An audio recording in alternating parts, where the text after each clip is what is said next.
Hello, brothers and sisters, and thank you for joining us here at the Black Academy. I am Deborah.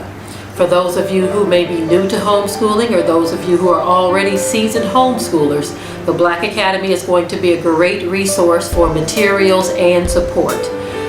First, I'd like to just give a definition of education, and I want to do this to kind of give some support or encouragement to those of you who are not sure you can do this or are not sure that you're capable of doing this. I know what Webster and other dictionaries say education is, but I'm going to give you my take on education, and hopefully you can apply this and get some encouragement on making this journey yourself.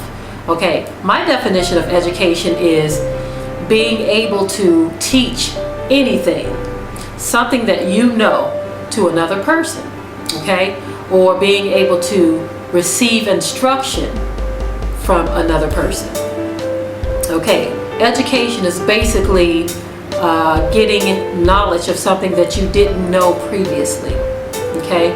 Now, that being said, not all education is good education.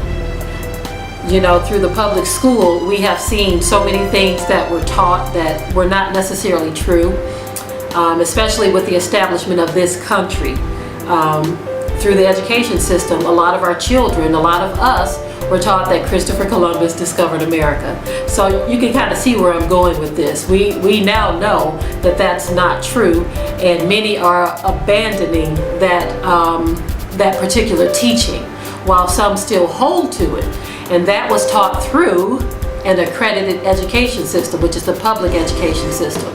So with that, there are a lot of very similar things that have been taught as well, but they call it education, okay? So my definition of education is learning something that you did not previously know.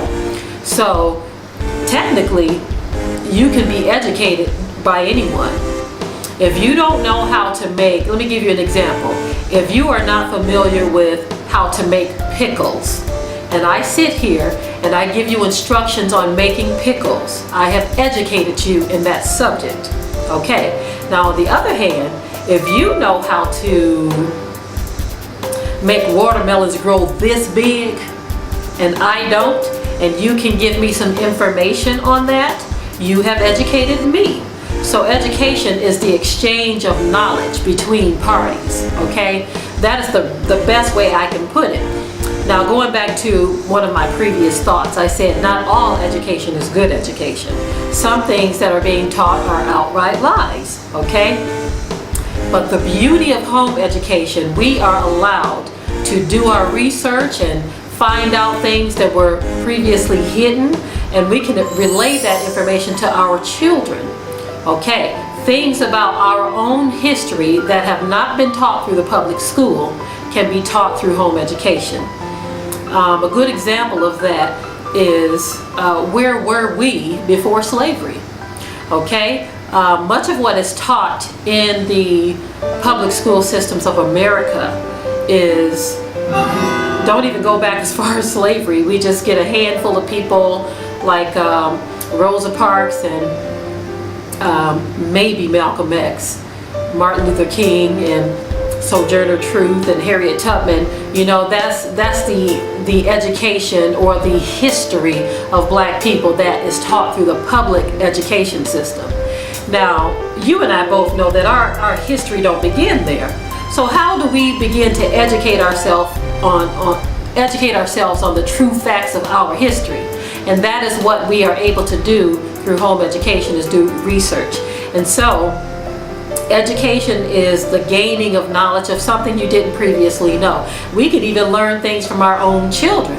And just to talk a little bit about our home environment, there are many things that my children have been able to teach me, and many things we have been able to teach them.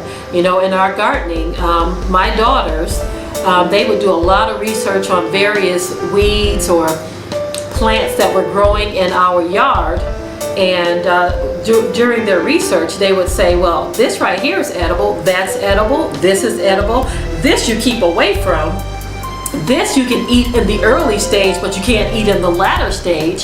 So my children were able to educate me on some things.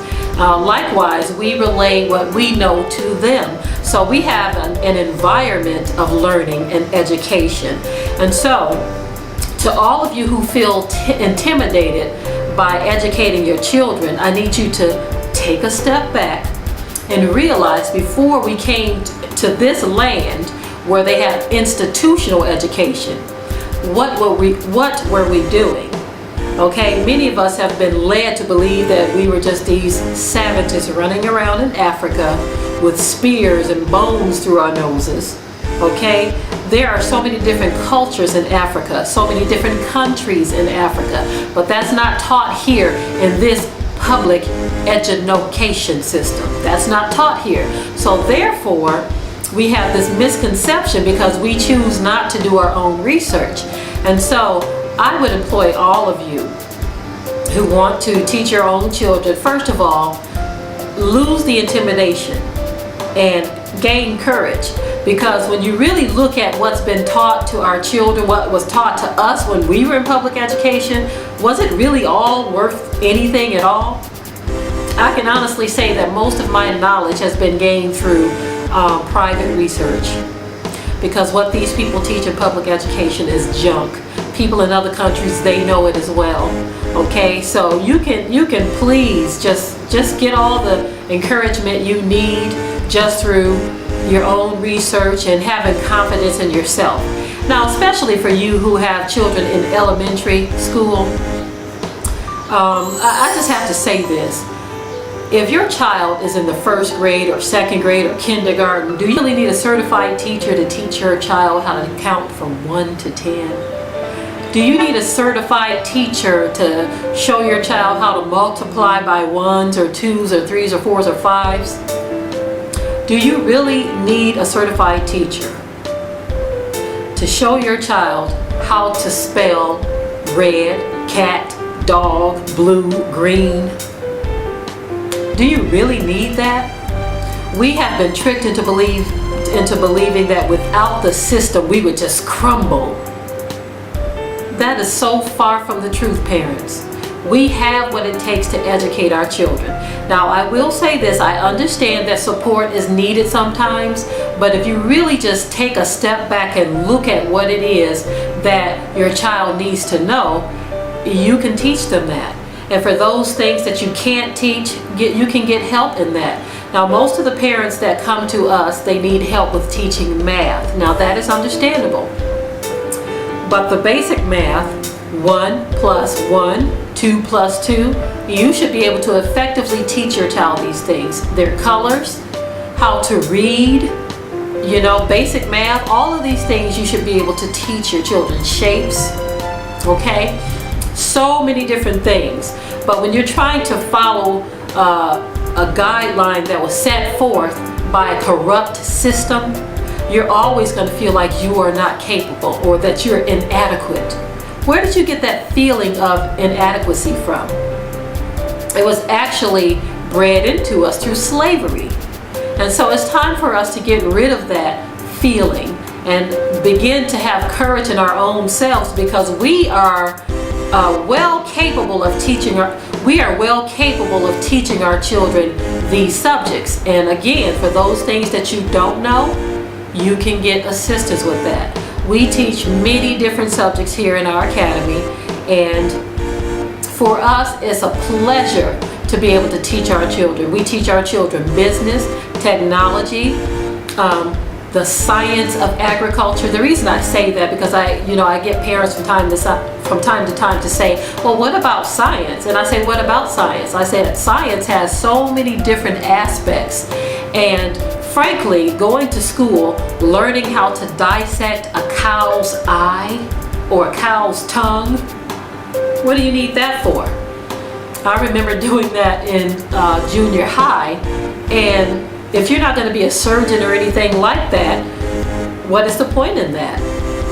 I heard one person say, do you honestly believe that scientists learned all of their skills through some elementary or some junior high science class?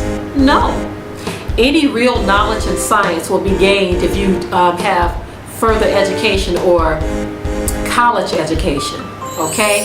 But anyway, back to home agriculture. It's actually called the science of home agriculture. That's the branch of science that we decided to teach our children. Also, generation of electricity. That was something that my son took interest in all on his own. Had nothing to do with us. He wanted to learn how to generate electricity. So we bought him a lot of the materials needed to do just that. You can teach your children how to make solar ovens. You know, that kind of entails using the sun's energy as well as building. So there's many different things that you can teach your children in science, but I would certainly say make it something that's going to be worthwhile or helpful to their future. And I can see that generating electricity and home agriculture are great subjects for our family, because we like to grow our own food, so we need to know the best way to do that. So don't let anyone instill, how can I say this? Don't let anyone instill doubt in your mind because they're worried about the kids and science or socialization. I'm just going to touch on that real quick. Education, again, you can be educated in good and bad things. All education is not good education. So for anyone who believes that sending your child to public school for the purposes of socialization, you have got to be kidding me. What are our kids doing at school? They're learning all types of things through the public school, not only from teachers, but from other students. Do you really want your child to socialize with little girls who are 10 years old and sexually active, or young men who are sagging their pants and pushing the homosexual agenda and all kinds of things, foul-mouthed, and just about anything that you can pick up in the public school? I mean, it doesn't take much to see what's going on in the public school. I mean, I grew up in it, and things have gotten a lot worse since I came out of public school. So to suggest that our children need to get socialized through the public school is complete idiocy.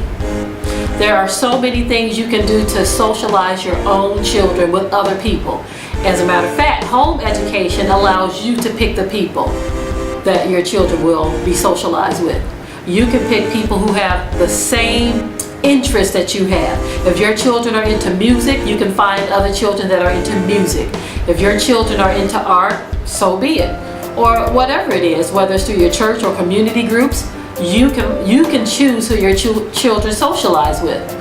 You don't have to settle for what the public school has to offer because someone has put that bug in your ear that your children are not going to be socialized. There has never been a time where socialization was meant to be a part of their public education. It shouldn't have never been that way, but that's what a lot of people have, that's one of the oppositions that we hear from those who oppose home education. So I'm going to say again to all of you who are new to homeschooling, get your courage. This is something that is very much needed for our children today. The public education system is on a sharp decline. Our children are actually falling further and further behind than they ever have. Okay? Our schools are closing in our communities and they're opening up other schools, but our children are still not learning. I employ anyone who is in doubt about educating their children. There are 2 series done by John Stossel, I believe it is, on 2020. They're called Stupid in America. There's a part 1 and a part 2. But it goes on to talk about the failures of the United States public school systems, that we don't even compare to third world nations. I mean, it is off the charts crazy. They're pouring more money into a failing system. And these other countries have proven that you don't need all of this money to educate your children. But everything here in this country is about money, and it's not really about our children. Our black children especially are falling behind because there's no real desire to educate them.